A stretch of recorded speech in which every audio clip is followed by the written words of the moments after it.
New York అమెరికాలోని ప్రధాన famous నగరాల్లో ఒకటి. ఈ నగరంలో ఐక్యరాజ్యసమితి ప్రధాన కార్యాలయం ఉంది. యుఎన్ జనరల్ అసెంబ్లీ సమావేశాలు నిర్వహిస్తే ఈ నగరానికి అన్ని దేశాల నాయకులు విచ్చేస్తారు. వారందరికీ న్యూయార్క్లోని ఎలుకలు స్వాగతం పలుకుతాయి. ఈ నగరంలో సుమారు 30 లక్షలకు పైగా ఎలుకలు ఉన్నాయి. అవి మామూలు ఎలుకలు ఏమాత్రం కాదు. అవి కలిసి ఉండడానికి ఇష్టపడతాయి. రాత్రిపూట పండుగలు చేసుకుంటాయి. అంతేకాదు ఈ ఎలుకలకు సొంత భాష కూడా ఉంది. శబ్దాలతో అవి కబుర్లను పంచుకుంటాయని శాస్త్రవేత్తలు చెబుతున్నారు. నిజంగానే న్యూయార్క్ ఎలుకలు మాట్లాడుకుంటాయా? న్యూయార్క్ను వేధిస్తున్న ఎలుకల సమస్య ఏంటి? ఎందుకు మూసికాలు అక్కడ బీభత్సం సృష్టిస్తున్నాయి? Let's watch. న్యూయార్క్ ఎలుకల సమస్యకు తెరపడేనా? న్యూయార్క్ ఎలుకలు మాట్లాడుకుంటాయా? ప్రమాదాల్లో ఎలుకలు సహకరించుకుంటాయా?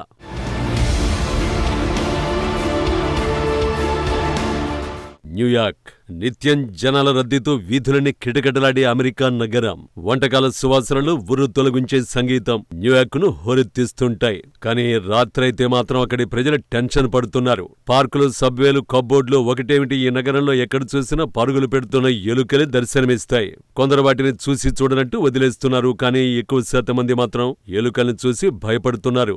అత్యంత ఆకర్షణీయమైన నగరమని న్యూయార్క్ వచ్చిన వారు ఇవేం ఎలుకలరా బాబోయ్ అని హడలిపోతున్నారు. ఆ నగరంలో జనాభా కంటే ఎలుకలే ఎక్కువగా ఉన్నాయని స్థానికులు చెబుతున్నారు. 1700 మధ్యకాలంలో న్యూయార్క్ నగరంలోకి ఎలుకలు ప్రవేశించినట్టు తెలుస్తోంది.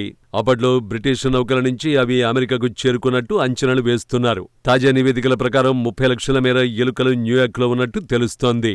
వాటితో వివిధ రోగాలు సోకుతున్నట్టు పలువురు ఆందోళన చెందుతున్నారు. ఎలుకలు సృష్టిస్తున్న విధ్వంసాన్ని అక్కడి ప్రజలు భరించలేకపోతున్నారు. ఎలుకల నివారణకు ప్రత్యేకంగా ఏజెన్సీలు కూడా పనిచేస్తున్నాయి. సదరు ఏజెన్సీలు ఎలుకల వేటకు శునకాలను వినియోగిస్తున్నాయి. కొన్నేళ్లుగా ఎలుకలపై న్యూయార్క్ నగరం మాత్రం ఏకంగా యుద్ధమే చేస్తోంది. ఈ పోరాటానికి కమాండర్గా 2023లో కెథ్రిన్ కొర్రాడి అనే మహిళను ఫస్ట్ ర్యాట్ జార్గా నియమించారు.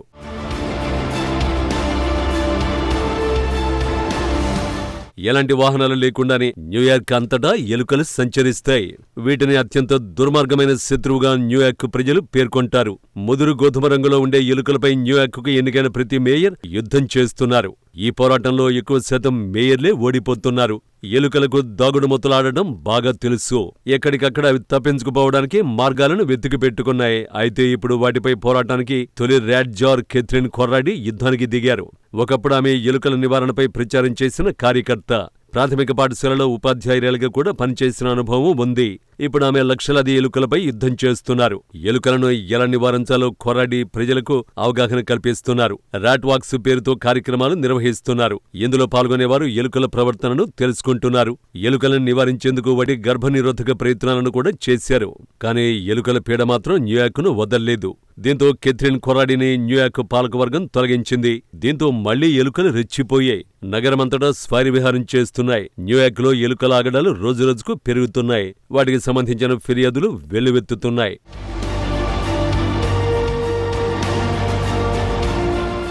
రోజుకు 28 గ్రాముల ఆహారం దొరికితే చాలు ఎలుకలు ఈజీగా బతికేస్తాయి. అవి సంతానాన్ని వేగంగా ఉత్పత్తి చేస్తాయి. వాటి సగటు గర్భధారణ కాలం 21 నుంచి 23 రోజులే.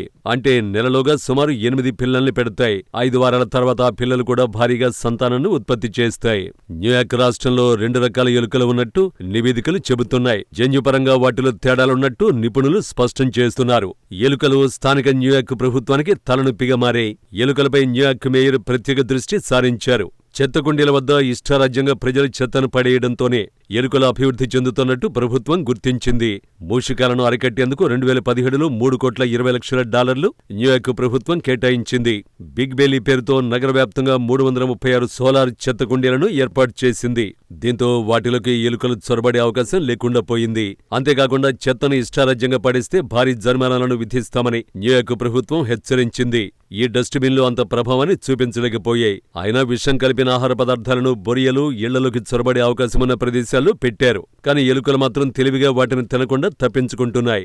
ఇళ్లలో వైరింగ్ను కొరికేస్తున్నాయి. పొరపాటున తినుబండారాలు బయటపెడితే వాటికి పండగే.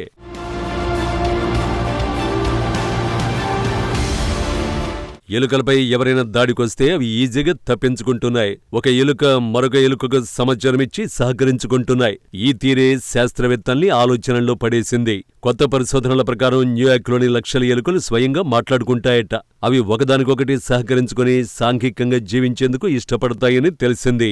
రాత్రిపూట మాత్రమే అవి హాయిగా ఎంజాయ్ చేస్తాయట. ఇతర ఎలుకలతో సరదాగా గడుపుతూ మాట్లాడుకుంటాయి. అల్ట్రాసోనిక్ సౌండ్తో కీచులాడుకుంటాయి. మనకు వినిపించేలానే అవి మాట్లాడుకుంటున్నట్లు శాస్త్రవేత్తలు చెబుతున్నారు. మరి ముఖ్యంగా భారీగా శబ్దాలు ఉండే చోట కూడా అవి ఫ్రీగా మాట్లాడుకుంటాయట. సబ్వేలు, ట్రాఫిక్ జాములు వంటి శబ్దాలు ఉన్న చోట కూడా యథేచ్ఛగా వ్యవహరిస్తాయి. తమ శబ్దాలతో ఒకదానితో మరొకటి ఈ ఎలుకల సమాచారాన్ని ఇచ్చిపుచ్చుకుంటాయని తెలుస్తోంది. ఆహారం వేటలో ప్రమాదాలు ఎదురైనప్పుడు ఈ ఎలుకలు పరస్పరం సహకరించుకుంటున్నాయని శాస్త్రవేత్తలు గుర్తించారు. ఎలుకల భాషకు సంబంధించిన ఈ అధ్యయనం ఇంకా పూర్తి కాలేదు. అయితే శాస్త్రవేత్తలు జంతువుల భాషను గుర్తించడం ఇదే మొదటిసారి కాదు. సముద్ర జీవులు, డాల్ఫిన్లు కూడా మాట్లాడుకుంటాయని శాస్త్రవేత్తలు గుర్తించారు. ఇతర జీవులు మాట్లాడుకునే భాష మనుషులకు అస్సలు అర్థం కాదు. ఎలుకల భాష కూడా అంతే మనకు అర్థం కావడం లేదు.